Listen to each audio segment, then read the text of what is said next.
My name's Chris Loaring, I work with Landmark. Now, Landmark fits into today because we're a data-focused business and we're here to talk about a resilience action plan.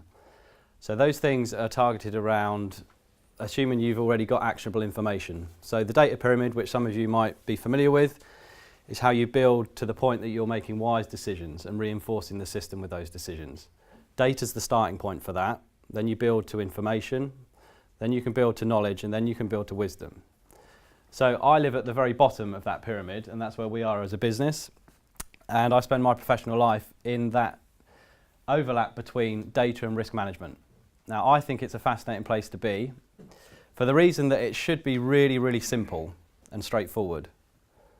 The better the data that you have and the more effective its management, the more effective you should be at managing your risk. That's a fairly logical assumption. But it never plays out like that. And I love exploring why. So that's what we're going to spend the next 15 minutes or so doing. So I'll start with the obvious, the things that we all know, but it's important to tell the story. So water's a big part of our lives. We live on an island.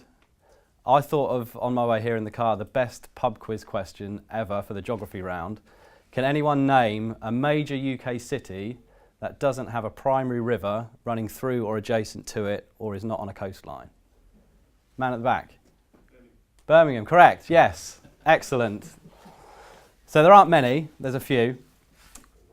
So following that logic, we should be better prepared for flood risk. Why aren't we? Well, we're told conventionally that it's a very, very complicated area to understand. Things like this, we believe, are science fiction, they're for the movies, they're not a reality. It's engineered for film. It's never going to happen. So what's scarier? Those images or the fact that we often overlook this, which is a pretty incredible piece of engineering. If you build it today, it would cost £1.6 billion. It's the Thames Barrier, obviously, everyone knows that. The engineers that built it, that operate it, recommend that it's closed 50 times a year.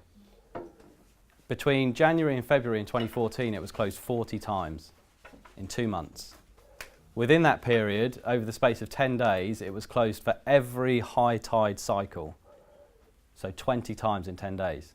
So we're operating this thing at such an extent that we never thought we would be. Yet we don't think about that when we look at an image of London completely flooded and think that's never going to happen. We're dependent on things like this now. It's part of how we operate. Yet we often overlook it.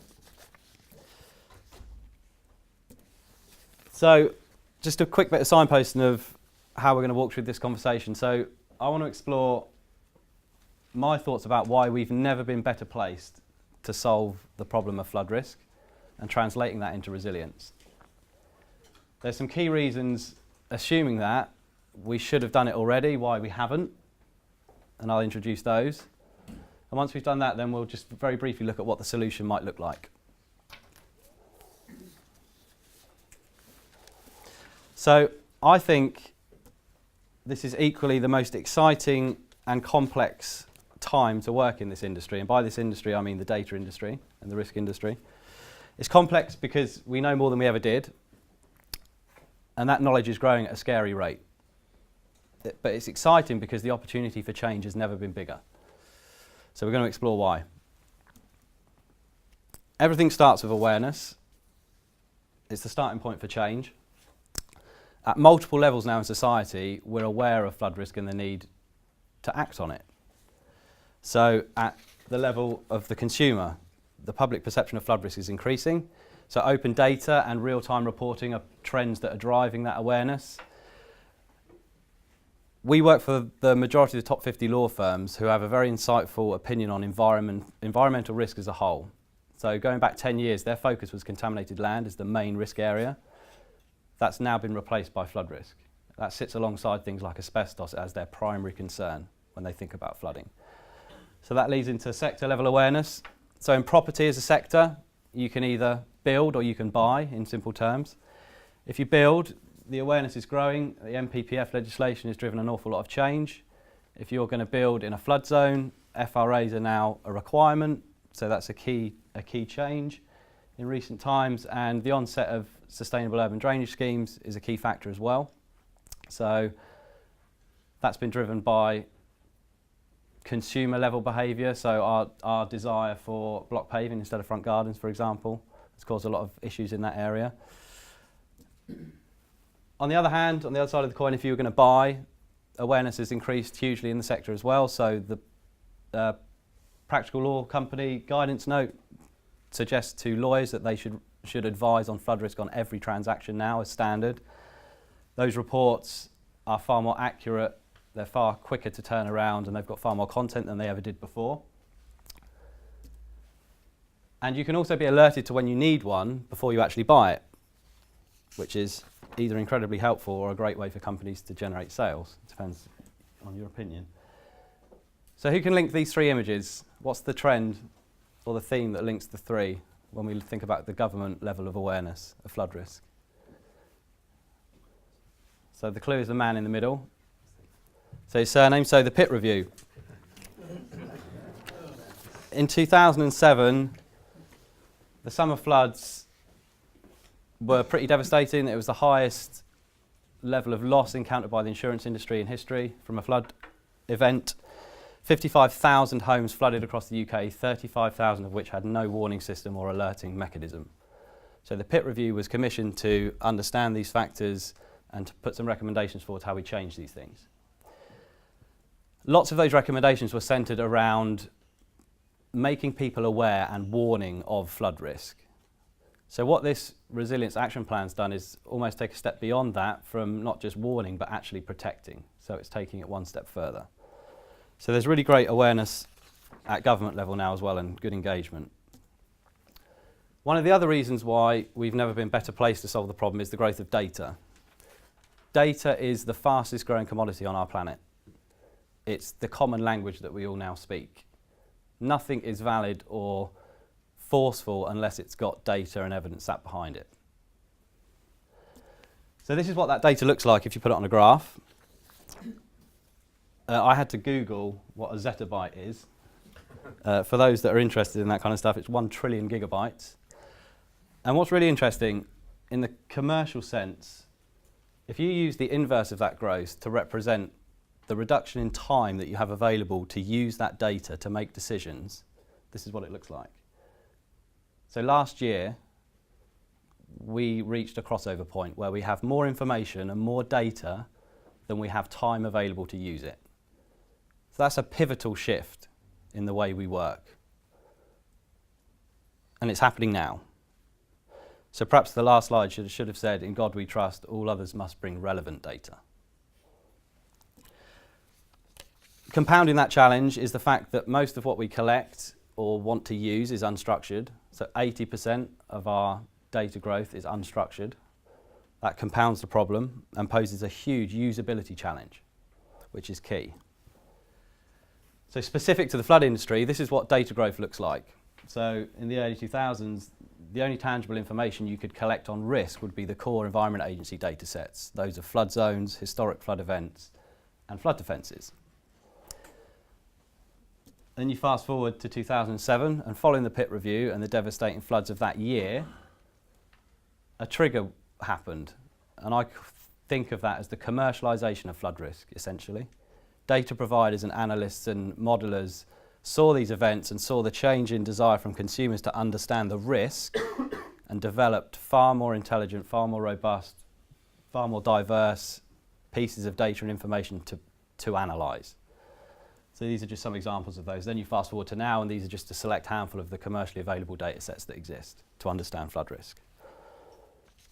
So it's growing. It's also becoming far more complex. So if we just very quickly focus on surface water flood risk as an example, back in 2007 when those data sets were first released, you took a digital terrain model of the ground and the contours of the ground, you overlaid rainfall, and you run a model to see where the water would pool, and those would be your risk areas. So that was the starting point. The digital terrain models were fairly basic. The rainfall variables were based on 50-metre grid squares. You fast forward to now, the technology in digital terrain modelling has exploded. The rainfall inputs are now on 5-metre grid squares, so the resolution has absolutely rocketed. And even now, you're plugging in, for example, variable rainfall.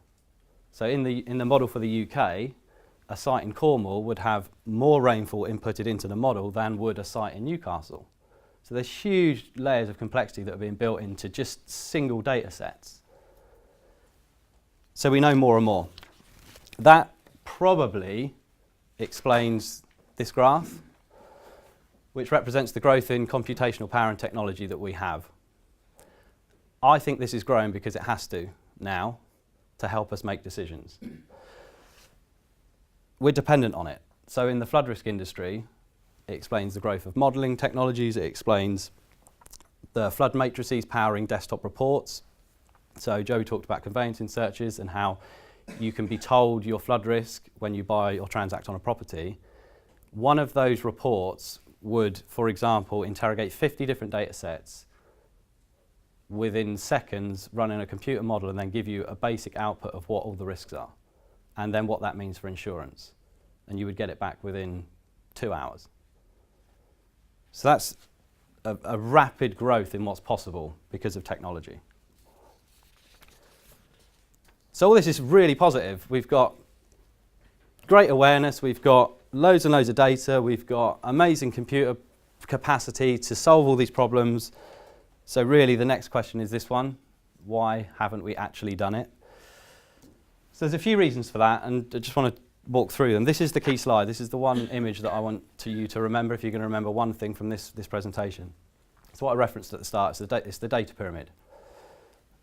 We are at the bottom of this mountain. If we're going to climb it, we need to focus and think about what we're trying to fix. That should determine the data that we use and that we look for. That's not the model that we currently follow. We currently go out into the world and try and collect as much information, as much data as we can possibly hold, and assume that we'll find an answer from it because we've got all of this technology, all of these ideas, all of this intelligence to analyse it and find the pattern that we're looking for. We need to turn it round, and we need to let the cause influence the means. Another reason why we haven't solved the problem yet, I think, is because we're humans and we've got biases. So I'd like to run a very brief test of that theory now. So this involves you not following the silence and shouting out the one thing, it could be a word, it could be a phrase, that you think about, the first thing you think about when you think about data. What comes into your head? Confusion. Confusion. Graphs. Excess. Reliability.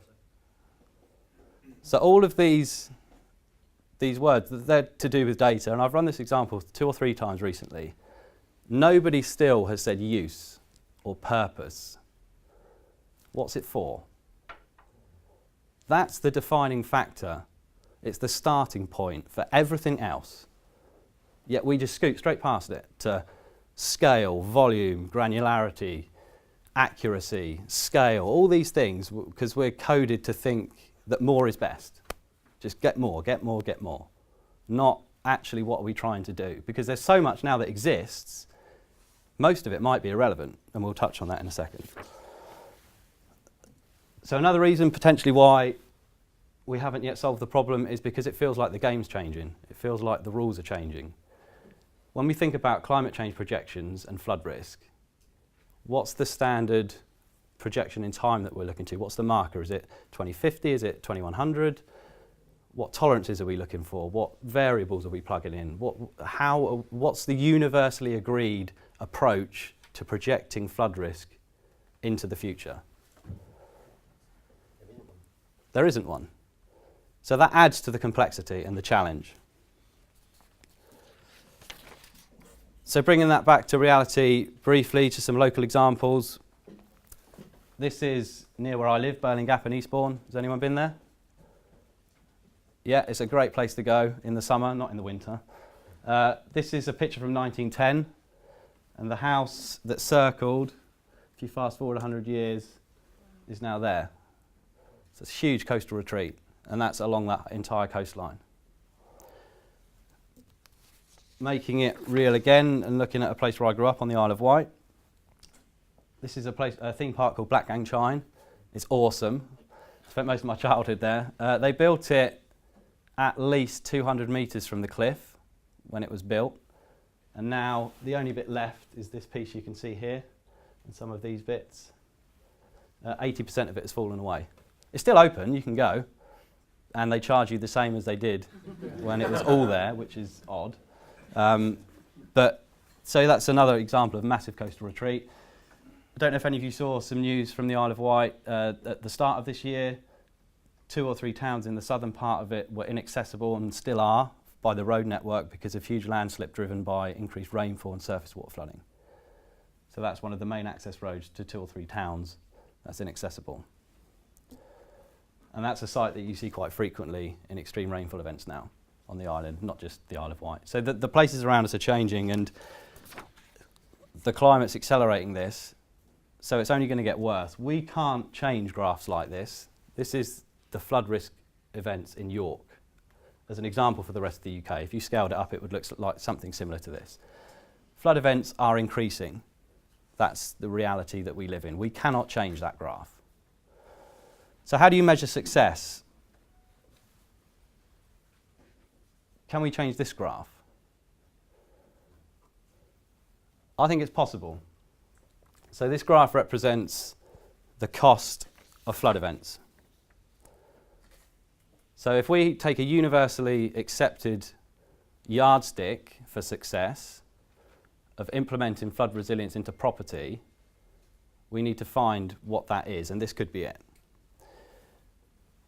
It ties into economics, which is the driving force behind most of the change that actually happens in the world we live in today. So one example of that, if you look at the spike in 2007, those are the flood events that I referenced earlier. They stimulated the pit review, which was a huge government initiative of awareness. They stimulated the commercialisation of data, which was enormous for the whole industry. It had a huge effect and a demand for information from consumers and individuals. So the bigger the impact here, the greater the possibility for change. Now, we don't want huge spikes like this anymore, definitely not in your world, Graham. But if we can control this, that's a good yardstick to use. But the point of this is that there's not a commonly agreed output from all this. We've not got a commonly agreed measure of success. So we also need that, and that's possibly one of the reasons why we haven't made as much progress as we should have. So what does the solution look like? Well, possibly something like this. This is what we want, isn't it? We want all of the properties in the UK to be resilient to flood risk, to be able to bounce back or live in floods.